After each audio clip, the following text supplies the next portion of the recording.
Hey everyone, this podcast and its sister show, Myths and Legends, are nominated for Webbies this year. We are so excited. Part of that means we're eligible for the People's Voice Award, which means that we need your vote. If you'd like to help us out, please consider voting for Myths and Legends and sharing with friends. We're currently in second place. To vote, go to vote.mythpodcast.com. Thanks so much. Previously on Fictional, we met Victor Frankenstein, who was raised in Geneva with his adopted sister, Elizabeth. After his mother died, he studied at a university in Ingolstadt, where he brought to life an 8-foot-tall human-like thing from mismatching corpse parts. Unsurprisingly, he fled in terror from his creation, and by the time he returned home, it had disappeared. In his breakdown, childhood friend Henry Clerval had come to his aid. However, 2 years later, Victor ran into more problems when he returned home, only to find his youngest brother had been murdered. That night, Victor walked through the very woods where his brother had died and caught sight of his man-made creature. He knew that it must be responsible. Brimming with grief and guilt, Victor retreated deeper into the woods, to a frozen lake, only to find his monster heading right for him.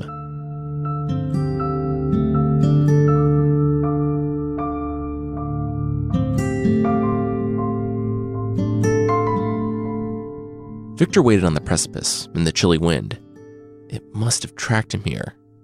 The time had come for Victor to face his creature. It climbed the ice right in front of him and leapt up onto the ledge, flinging itself in front of Victor to stare down at its creator.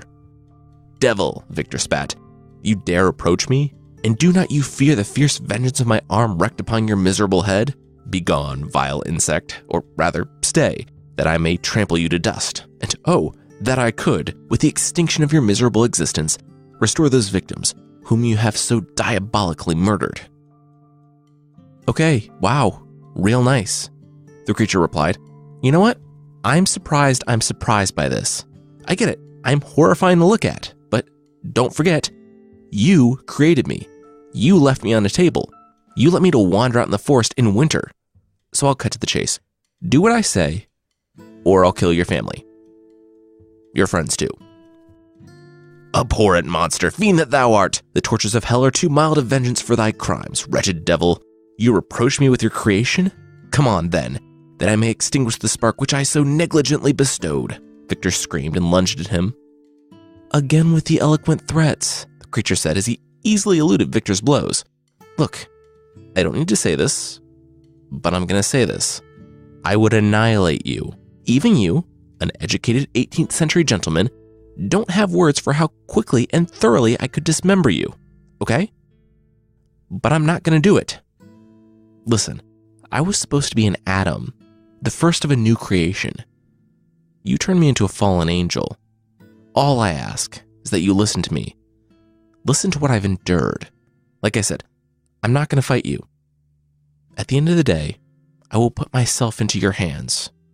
It's your choice. I can either leave people alone forever, or I'll be the scourge of humanity and be the author of your ruin. Honestly, it's not a difficult choice, man." The creature pointed down at the cliff face. He had just bounded up a 20-foot vertical in mere seconds. How high were the walls of Geneva?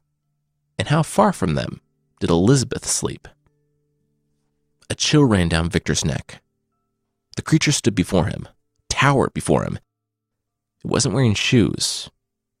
It was only covered in a light cloak and wasn't shivering like Victor under countless layers. He had done his work too well in making the creature. The creature's yellow, watery eyes studied Victor up and down.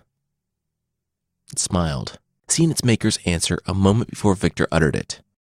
If that was all it was, listening to a story, then yes, he would hear it, and then the creature could go into exile. The source of his shame could crawl away and die, alone.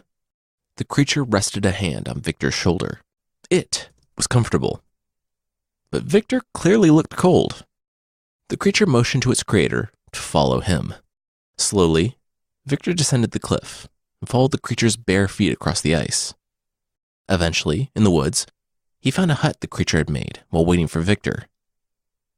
It started a fire, and Victor settled in by the warm flames. The creature began his story.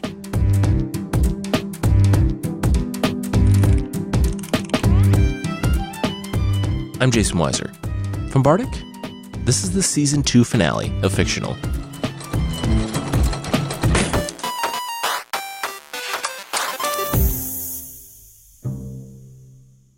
The creature's first memories were a jumble of all senses bombarding him at once. His first clear thought wasn't until he stood in the forest outside of Ingolstadt by the stream, and his first thought was hunger. He'd found some berries and eaten them by the handful and quenched his thirst in the stream. No longer plagued by hunger, the world began looking clearer. He could stop and stand in amazement at the beauty of the moon or the soft serenity of the forest at night. Days and nights passed, and he satiated his hunger and thirst. He grew colder, and one day found a fire that had been left by some hunters. Sitting at a short distance from it was nice, so, obviously, shoving your hand in the embers must be even nicer. Wrong. But he did take that opportunity to learn about dry versus wet and how to build a fire of his own. By this time, it was the middle of winter, and the berries had all but disappeared. He would run into people occasionally, and in his first encounter, he was confused that everyone ran away screaming. But they also left their food, so he wasn't all that mad. Then, the creature found a village. As he lumbered toward it, he began appreciating the houses glowing in the night. He saw a group of humans. He saw safety, warmth, and acceptance. He saw pitchforks. A lot of pitchforks. His only experience of the world after being unceremoniously dragged into existence by a teenager was the forest. But even he thought a mob literally chasing him out of town with torches and pitchforks was a bit on the nose. That experience stuck with the creature, though. He now knew that humans were sheepish, prejudiced, and scared. He knew that they could not be trusted. He also knew that nowhere was safe. That's when he started running. He ran and ran, snow biting at his feet and whipping his skin. He stumbled along a small house far away from anything. After the incident in the village, he was reticent to enter the home. But maybe those that lived this far out wouldn't be so easily frightened. Hunger pushed him to action. He hadn't eaten for days, and if he stayed out in the snow any longer, he would freeze to death. Wind raged as he crouched behind the house. But then he noticed a small hovel leaning up against the house, and he dove in without another thought.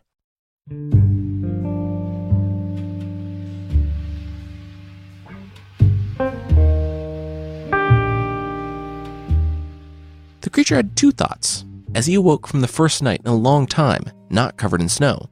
The first thought was how nice it was to not be covered in snow. The second was, oh my gosh, they're coming. He pressed himself against the back of the hovel as footsteps neared. He held his breath while waiting for them to pass. But then another sound began. With his head pressed up against the house, was it? Yeah. He heard singing.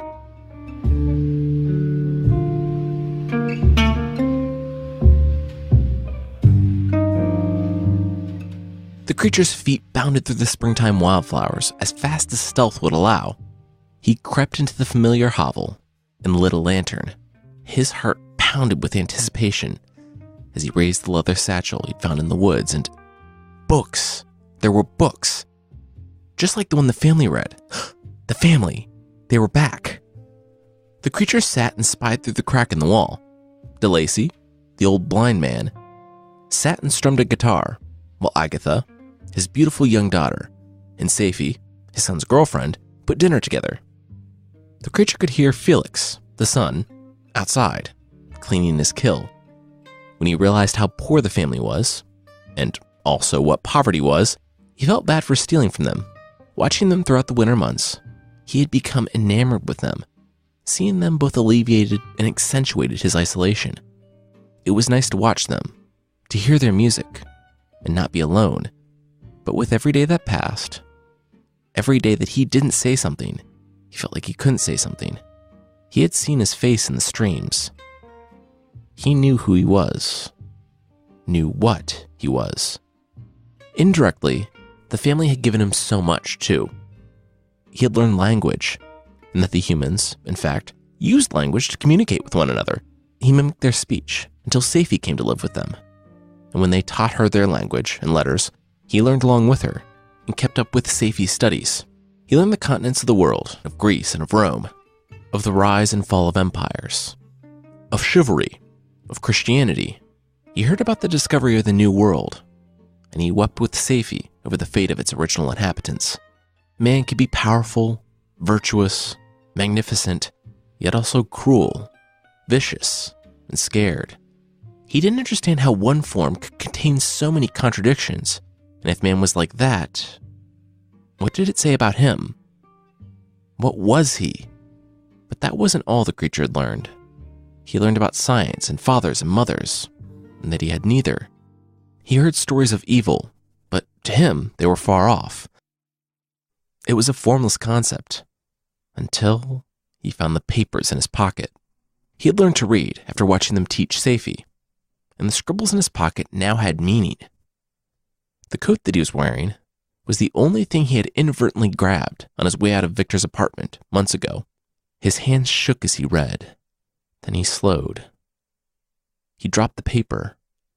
His face contorted in disgust. It was him. It was everything that went into making him. Victor's notes were detailed. The creature buried his face in his hands. He had found a copy of Paradise Lost just a few days ago and devoured it. He learned about how humans had been made in the image of God. As he looked at the paper, at the notes of his creator, the creature wondered whose image he had been made in. It became more and more difficult to watch the family through the wall. Their happiness was contagious, and he only wanted to go in there and share it with them. But he was afraid they would react like everyone else had in his short life. And so, he devised a plan. The old man, DeLacy, was blind. The creature knew his voice didn't match his body, so maybe he could win the trust of the old man first, so that he could slowly convince the family. It was a good plan, and as winter settled once again into full swing, it was the creature's second ever winter, he watched the 3 other members of the family leave on a short trip. His heart pounded as he walked, for the first time in the daylight, to the front of the house. He knocked, unable to breathe, until the old man answered the door.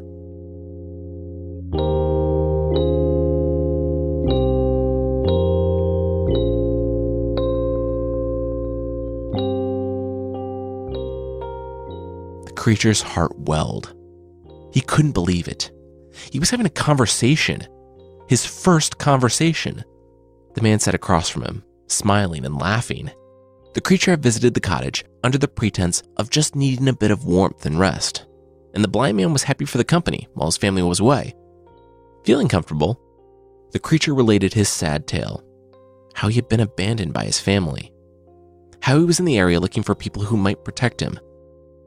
But they would need some convincing. After a bit more conversation, the blind man said he could tell the stranger was sincere. If the people were nearby, he'd be happy to vouch for the man. The creature's heart thumped loudly in his throat.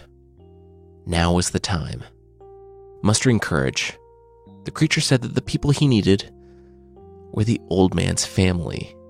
DeLacy, the blind man, sat back in his chair, confused. "Who are you?" he managed, before the door flung open. The kids were back early. The creature didn't fight back.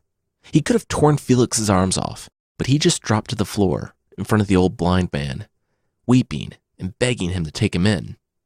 He did this even as the man kicked at him in confusion. He did this as Felix dragged him from the cottage and beat him. The creature abandoned the only home he had ever known and ran, once again, to the safety of the forest.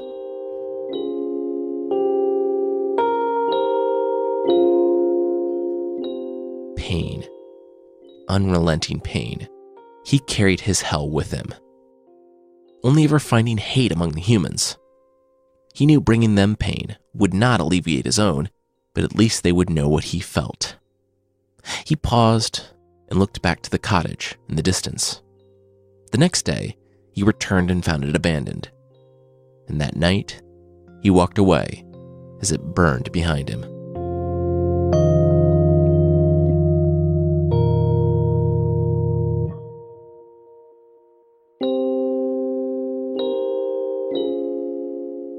For days he tracked the forest, sleeping in caves along the way.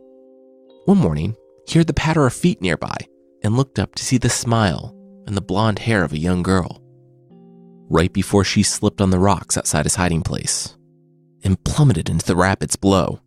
Before he even had a chance to think about it, he was in the river. With a scoop, the girl was on the banks, and he was standing over her, trying to get her to respond. It was then that he heard the crunch of snapping branches and thudding feet. It was the man she was playfully running away from. The creature was about to utter that she needed help, just as the man's gun went off. The creature took the shot in the shoulder and flew backwards from the force. The wound was so bad that he couldn't speak, and by the time he was able to think of anything else, the man had picked up the girl, and the crunching of the late autumn leaves disappeared over the next hill.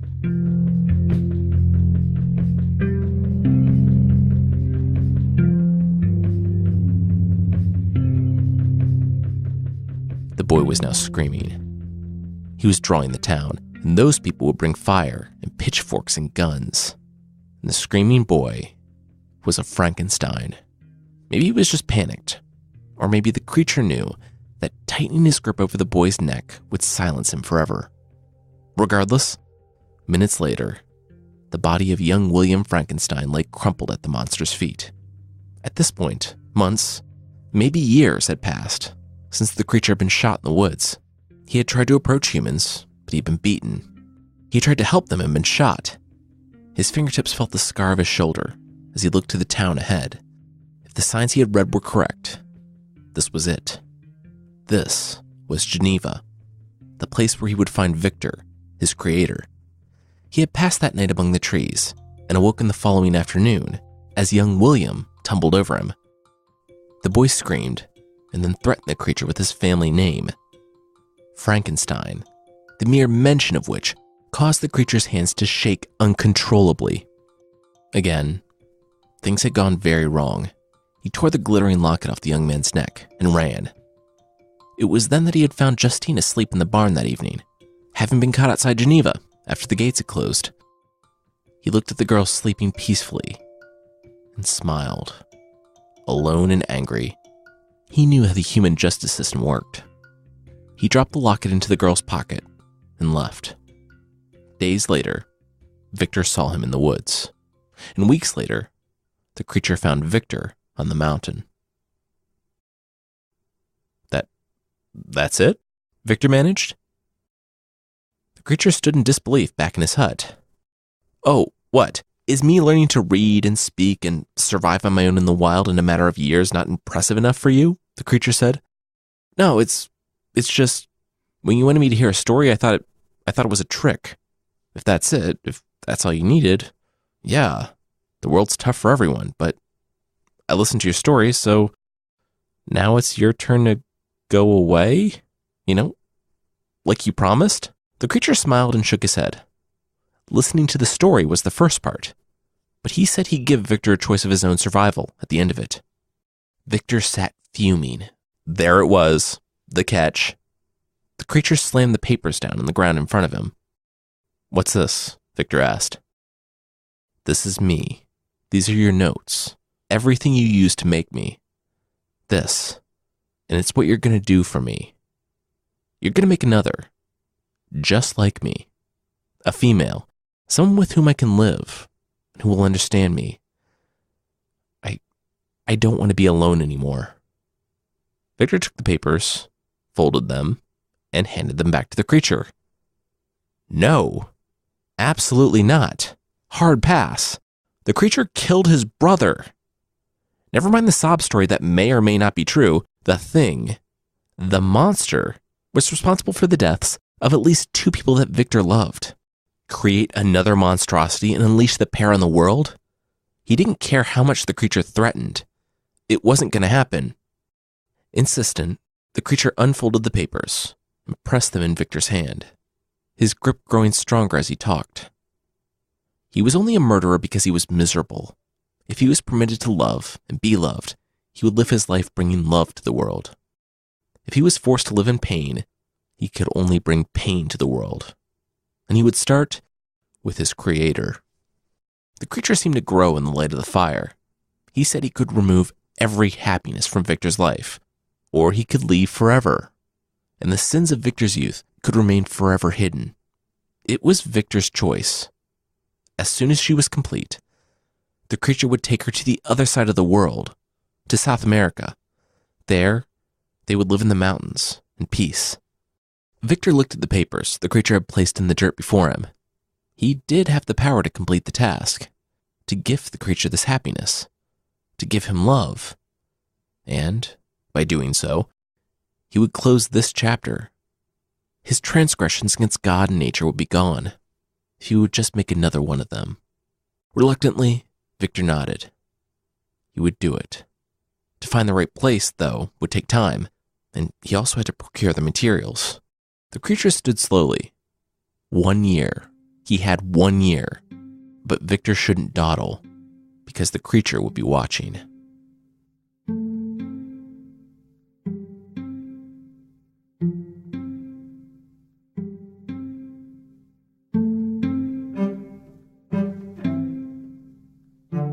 There would be an end to his torment, Victor kept telling himself as he made his way back home.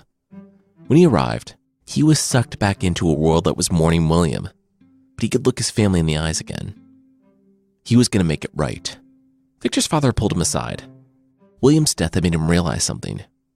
If his children were dying, Alphonse, the father, wasn't far off.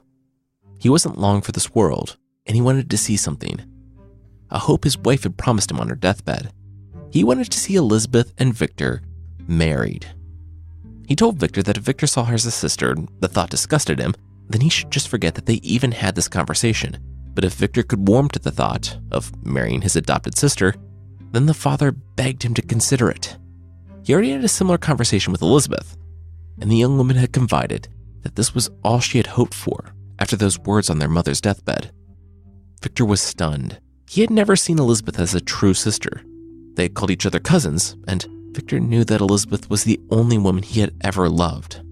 The union would give him nothing but happiness. But he couldn't do it. Not yet. He still had something to do. Leftover duty after leaving the university. He had to travel to England in order to speak with a professor there. After he returned, he could marry Elizabeth. Of course, he was really just trying to get both he and the creature as far from Geneva as possible. His father objected to Victor traveling alone. After all, the kid looked like he had barely survived the mountain climb from which he had just returned. No, he must take someone with him. As Victor knew, from Henry Clerval's months and months of caring for him, his old friend was studying at the university in Ingolstadt. A break was approaching, and he would have time to spend the warm summer months with Victor in Britain, learning from the professors that Victor was definitely going to visit, and not just lying about. Victor tried to object, but Alphonse wouldn't hear it. Henry was returning to Geneva in a few days. When he did, Victor was allowed to set out. Though it complicated things, it did give Victor some peace. As he glanced out at the forest next to him, he knew that it was out there, somewhere. The creature, the thing, was staring back at him. It was smart, and it would find a way to break into his life and terrorize him if he ever felt Victor was moving too slowly. With Henry there, he might be more inclined to watch from the shadows for fear of revealing himself. Victor said a long goodbye to Elizabeth, formerly his adopted sister and now his betrothed, and left for Britain with Henry later on that month. He had one task, one more horrible task before him. But then it would all be finished. It would all be over. It was going to be okay.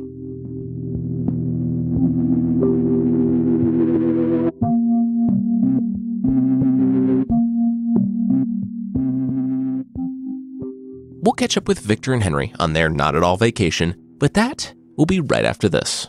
This week's episode is brought to you by Away. Away offers high-quality luggage that's resilient, resourceful, and essential to the way you travel. I am legitimately a huge fan of my Away suitcase. It's ridiculously lightweight, yet sturdy, thanks to the German polycarbonate. 4 360-degree spinner wheels mean I'm practically gliding through the airport terminal, not dragging a wagon. It's got a TSA-approved combo lock and a patent-pending compression system for overpackers, like yours truly. Choose from a variety of colors and 4 sizes, including carry-ons. And here's my favorite part. Both carry-on sizes can charge anything powered by a USB cord. Just one charge can power an iPhone 5 times. That means you can sit wherever you want in the airport while you wait. It's wonderful, and I cannot rave about it enough. It's got free shipping to the lower 48 states, Away's lifetime warranty, and you can try it out for 100 days. Like, you can actually take it on your next trip and test it out. If you decide it's not for you, return it for a full refund. For $20 off a suitcase, visit awaytravel.com/fictional and use promo code FICTIONAL during checkout.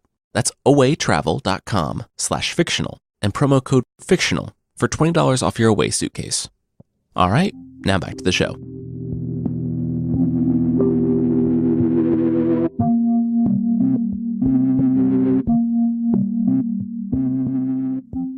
If he hadn't been mentally stealing himself to reanimate a corpse from assorted human and animal parts, sailing up the Rhine with his best friend after just getting engaged to the woman he loved would be the happiest time in his life.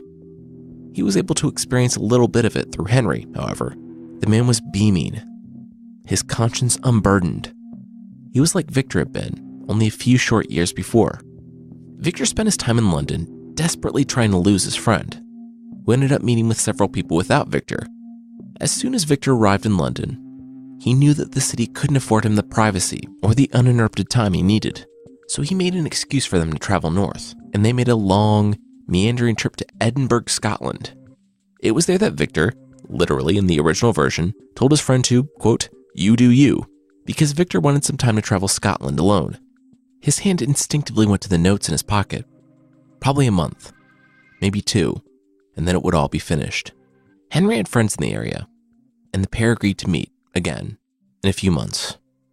In 3 weeks' time, Victor was standing alone in a thatch hut in the Orkney Islands, one of the remotest corners of Scotland. Before he left mainland, he had made more of his formula for preserving bodies from rot, and days later, he rowed ashore weighed down by the necessary materials. In the hut, he ran his hands along the smooth, cold stone table, sighed, and began his work.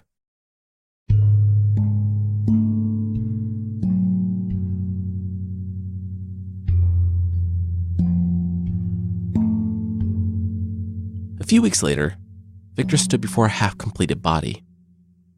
It was moving faster this time. Actually, a lot faster. He had learned from his previous mistakes. And it sickened him just how easy he found it creating this new monster. It was going faster this time, but he was moving slower. There had been doubts welling up inside him since he had agreed to create another monster. The first creature had agreed to leave the world of man forever. But what if the new one didn't want to be bound by a pact set before she was created? What if she didn't want to leave the world of man? What if her rage was greater? Her sorrow deeper? What if she didn't love the first creation? What if the one who would go to such lengths to not be alone met another one like him, and she turned him away? How destructive would his rage be then? Then, Victor experienced a chill. What if she did love him? What if they went to South America like they said? What if they conceived children? What if a whole race of monsters was born from them? Victor stared out the window. In the rains and spray of the island, he could see a dark form standing on the rocks not far from the glass, watching. Always watching. Victor set down his tools and closed the shutters. Victor was sitting on his bed in the next hut over when he heard the door to his lab splinter and smash. A wail, and then his bedroom door crashed open behind him. The creature barked that their conversations in the mountains, where Victor agreed to make the woman, the creature's words weren't threats. They were promises of what he would do to Victor if Victor didn't hold up his end of the bargain. The creature had followed, on foot, from Switzerland, watching him every step of the journey, from the reeds of the Rhine to the crags of the Scottish Highlands. He had endured cold, heat, hunger, and fatigue. For Victor to break his promise here, he had tried to reason with Victor. The creature's hand landed on the man's shoulder and squeezed. Pain shot through Victor's body.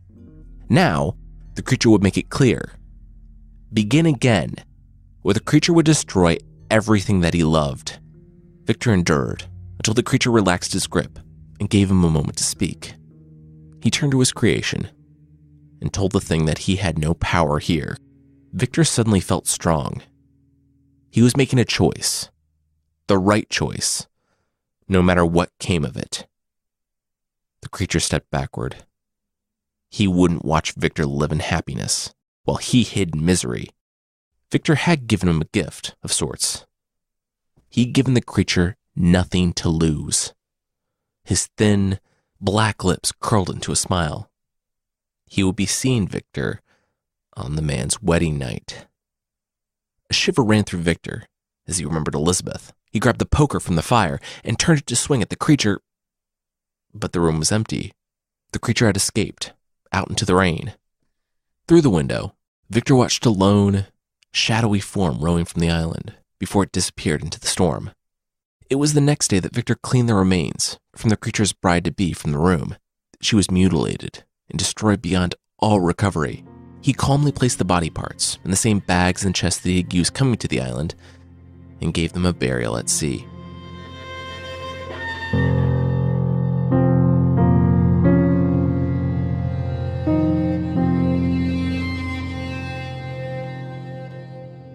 Victor snapped awake in the boat, his head pounding and his tongue stuck in his mouth.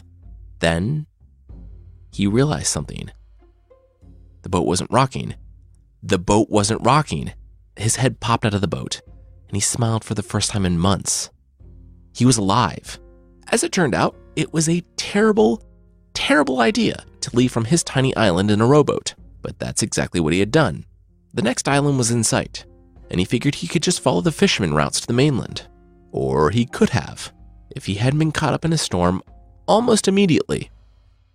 For days, he drifted on the ocean, drinking rainwater. He would have given himself up to the sea, if not for Elizabeth. He had to return to her. From what he knew, the creature was already on his way to Geneva. 4 days later, the ship scraped to a rest on the sands of Ireland, and Victor's smile quickly vanished when he saw the armed townspeople running to greet his boat. He didn't fight them when they dragged him from the boat and threw him before Mr. Kerwin, the town magistrate. He gestured for some water, and they shoved a cup in his hands. A pitcher later, Victor could talk. He had to answer for a murder. Victor laughed. Okay, yeah. The murder? No. Did they not just see him land on the beach? He had a lot of problems, but a murder, another one at least, wasn't one of them. Still, the magistrate questioned him. The previous night, a boat like his had been seen arriving and then leaving. Then, around 4 a.m, a local fisherman tripped over something on the beach. It turned out that that something was a someone, and when they dragged him into the light, they discovered that he was dead. Victor offered his condolences, but this was all circumstantial. He had never even been to Ireland until, 10 minutes ago? Mr. Kerwin sighed. While Victor made sense, he was kind of their only suspect. So here's what they were going to do.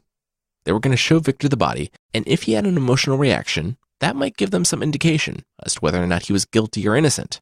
I mean, it worked in Hamlet. So why not stake this guy's freedom on a 300-year-old literary device? Victor nodded. Sure. All he had to do was keep it together after seeing a dead guy, and he would be on his way out of here, and on the road back to Geneva by tonight. He walked down the hall, not chatting with the townspeople about how his alibi for the night in question was a half-assembled corpse at the bottom of the North Sea, and he turned the corner. They caught him before his head hit the floor, and he convulsed in the townspeople's arms, pointing at the body. There, on the table, was the body of 25-year-old Henry Clerval, the same black marks around his neck that had been found in the body of William Frankenstein, not 1 year prior.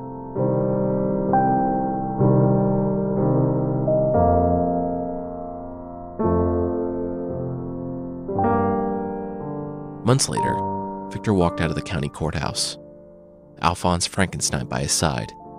When he didn't wake up from his standard Victor Frankenstein fever coma for 2 weeks, they wrote to one of the addresses on the letters in his pocket, and Alphonse Frankenstein was there as fast as 18th century travel would allow. So, 6 to 8 weeks. When Victor's case finally went to trial, they ruled that the evidence was completely circumstantial. So, Victor was released. The murderer remained a mystery to all but Victor.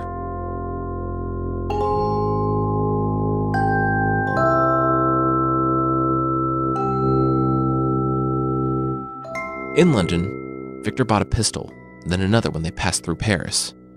Mourning Henry, thinking about Henry, nearly triggered another attack. So he pushed back the thoughts, pushed them down. Someday he would think about Henry. Think about the man who, for a year, delayed his own dreams so he could care for Victor. Someday after. Victor would practice in secret, drawing the pistol and aiming. He didn't fire it. He didn't want to scare his father. He was constantly with a friend or a family member, but Victor was always alone, always watching the fringes of the forest or the darkness of the alleys. He realized something. The creature's final threat, that he would see him again on his wedding night. That meant that in Geneva, when Victor talked to his father about Elizabeth, the creature had been there, in earshot. Victor started taking laudanum to sleep, and then he doubled the dosage so he wouldn't dream, because in his dreams, he only saw Henry and William. His only peace was Elizabeth. That was why he was still marrying her. He wanted this to be over, one way or another. He was tired of taking opium to sleep. He was tired of watching every shadow and jumping at every footstep. Either the monster would kill him like he threatened, or Victor would kill the monster and be free. As every future spouse wants to hear the day before they're married, Victor told Elizabeth that he harbored a deep, dark, terrible secret that he could only tell her the day after they were married. Despite that being kind of a lot to drop on someone the day before their wedding, Elizabeth remembered Victor not as he had been the past few months, but as he had been growing up. She knew that man was in there somewhere, past all the paranoia and sorrow. She had hoped that learning the reason for his brokenness would bring him back. She smiled. She was still happy to marry the man that she had always loved.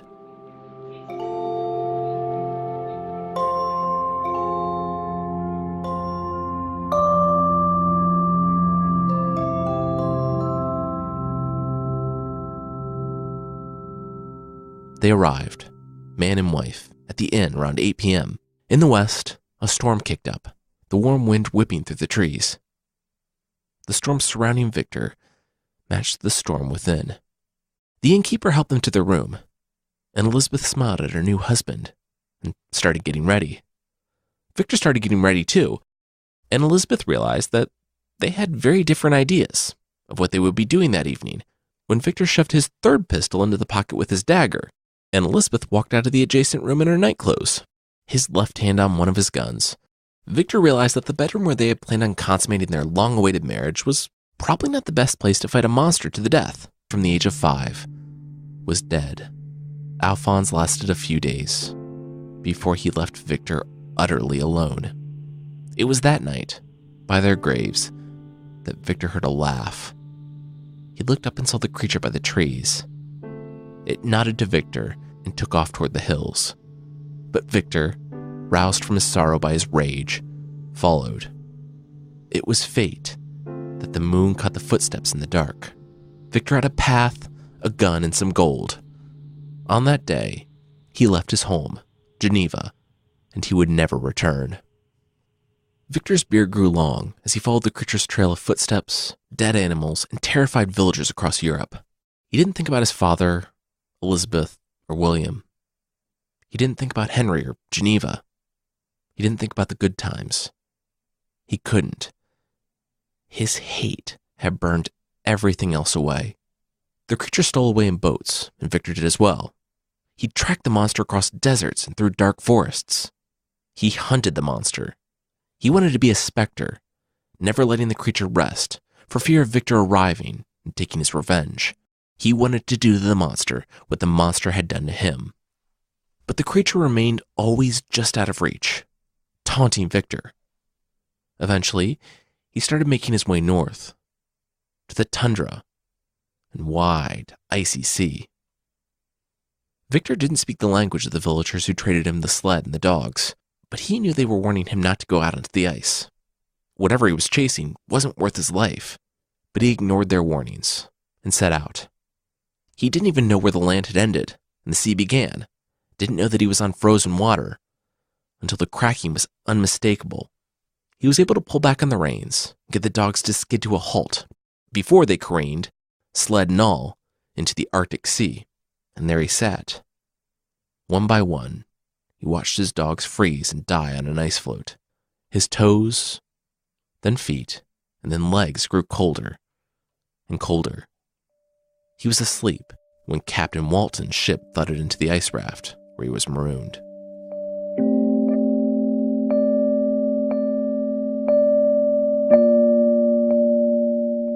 Victor Frankenstein sat forlorn on his bed in the captain's quarters. The captain was speechless.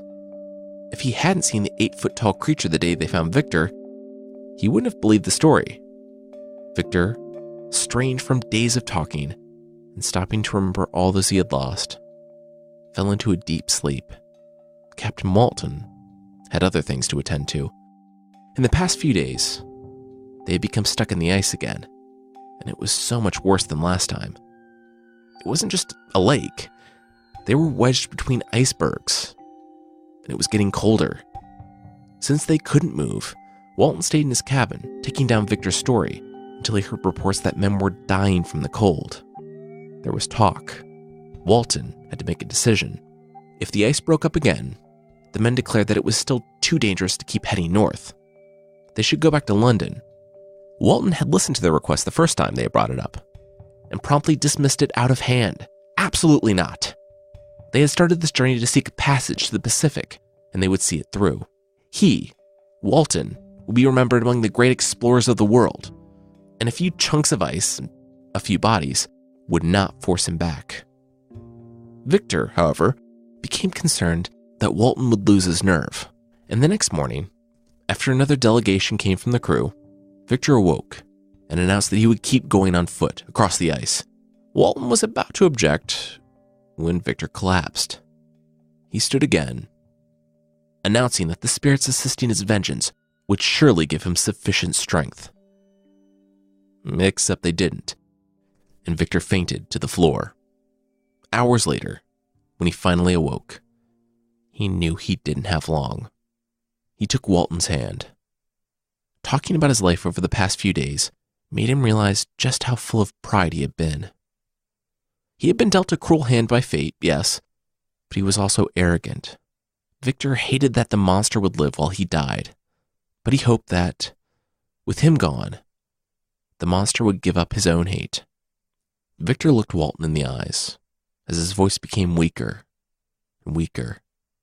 He saw his father waiting for him. He saw William and Henry. He saw Elizabeth. He saw his mother.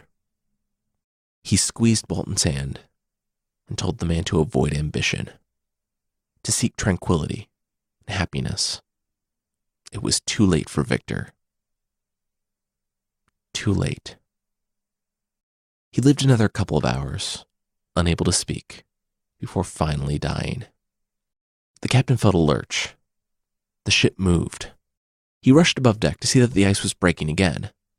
And now, he had a choice to make. The men looked at him, their eyes pleading.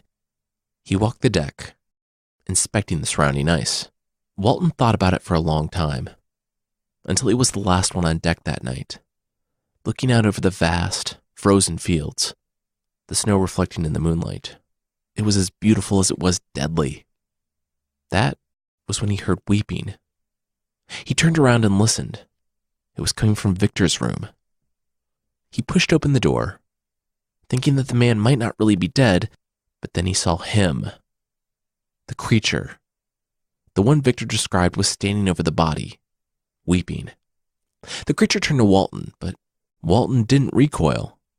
The creature immediately deduced that the captain knew who he was, and the creature took a seat. With his creator's death, his miserable life also wound to a close. It didn't mean anything now, but the creature was sorry. Walton snorted. If the creature was really sorry, he wouldn't have killed all those people. The creature hung his head. He didn't like killing. William had been out of rage and panic. Henry was something else. Henry was vengeance. But the man's final cry sickened him. Like Victor or the captain, the creature had been created for love and sympathy. Hate had changed him into a monster. After Henry's murder, the creature was ready to be finished, but Victor got married. The gall of the man. He was rubbing his happiness in the creature's face. It was perverse. And after the creature killed Elizabeth, there was no humanity left in him. Like Victor, everything else was burned away.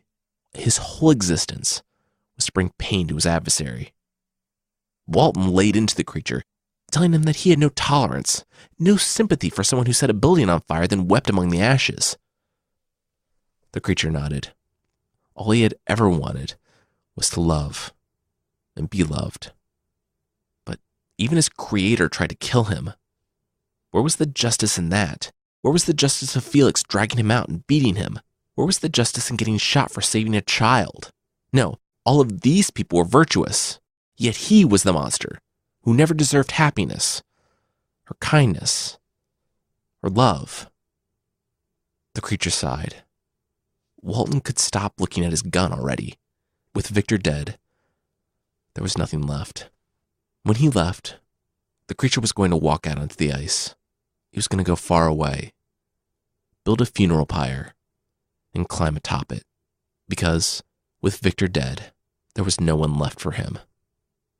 Soon, he would be at peace too. The pair heard the crackling on the ice outside. The creature stood, took Victor's hand in his own, squeezed it gently, and left without another word. By starlight, Walton watched the creature's silhouette, standing alone on the shifting ice, staring out across the beauty and fury of nature. With the ice breaking, the boat was free. Captain Walton stared toward the boundless ice fields of the north, to his own glory, and the reason he had started this journey. To his name in the history books, he looked north, thought of Victor, and turned the ship around.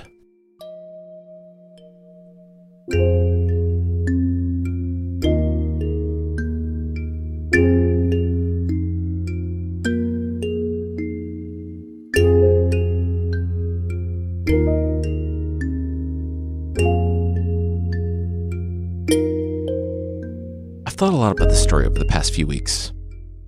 And while it's a well-known story and nothing in it is really going to surprise anyone who's familiar with it, I think it needs to be retold in this time. There's a lot to be said about arrogance, about building things that shouldn't be built. The first edition of Frankenstein was published in 1818, 200 years ago. In her time, Mary Shelley couldn't possibly have imagined where we'd be technologically, or how relevant her story would be to this day. Frankenstein's creation was a being that was meant for good, something meant to usher in a new future for humanity, created by a 19-year-old in his dorm room. Except it goes horribly wrong and ends up tearing apart families. In many ways, it parallels things I've heard lately in the news about something meant for good that's actually dividing communities and nations instead. Something also created by a 19-year-old in his dorm room. My point is just that this story is relevant even today. And it's not a bad idea to think about the implications of what we do, and to be mindful of what we create, and the effect it can have on the world. That's it for Season 2 of Fictional. We will be back for Season 3. Follow us on Twitter @FictionalPod, or listen to our other podcast, Myths and Legends. There's a link in the show notes for an announcement on when the third season will return. Now it's time for probably the last segment of Best of the Worst / Worst of the Best.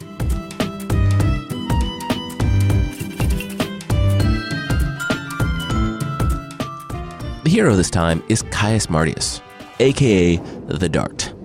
The Dart was a Roman superhero guy? I don't know, it's unclear. Anyway, before the fall of the Roman Republic, Caius was given a superpower by the gods, where he could fly through the air like a dart. He was captured by evil guys and taken out of commission with magic for exactly 2,200 years. It was then, in a museum in New York, that he woke up. Immediately walking out into traffic, brandishing a sword, he watched young Ace Barlow's parents get gunned down by a drive-by shooter. And so he rescued the boy, took a sword to the front of the vehicle, and then maybe kidnapped the child? Despite Caius not having a residence, money, references, knowledge of 20th century America, knowledge of any language other than Latin from 260 BC, or a legal identity of any type, he was allowed to adopt the boy, and, of course, trained him to mercilessly fight crime. he also taught Ace Barlow the method for darting through the air and hitting people. An interesting point, they don't dart and then punch like you would think. They only seem to dart and then headbutt, which just has to absolutely be terrible for your skull and neck. This comic was before it was remotely normal for vigilante superheroes not to kill, and Caius came from the time of Marius and Sulla, so he was pretty desensitized to straight up murdering people with a sword. Ace Barlow did mostly groin headbutting and beating people senseless with a baseball bat, while Caius just stabbed guys with his Roman short sword. During the day, Caius Marcius was known as Caius Marcius Wheeler, timid schoolteacher, and Ace Barlow, boy sidekick who constantly announced his name to criminals, was known as Ace Barlow, student. Neither of them were really great with secret identities. Caius Marcius, the Dart, secretly pined for his schoolteacher co-worker, Miss Tilsbury, who constantly berated the meek and bumbling guy named Caius Marcius Wheeler that he wasn't more like the Dart, the guy by the name of Caius Marcius. The Dart went for 15 issues in 1940 before being canceled. He's in the public domain now, so, go nuts. They were really close to a hit, as the Dart used so many things that would come to be associated with popular franchises. It's like if Superman wasn't a baby alien from another planet, but a time-traveling centurion, and Robin wasn't the boy wonder, following Batman around in tights and green briefs, but a kid named Ace, who mercilessly beat criminals with a baseball bat and headbutted bad guys almost exclusively in the groin.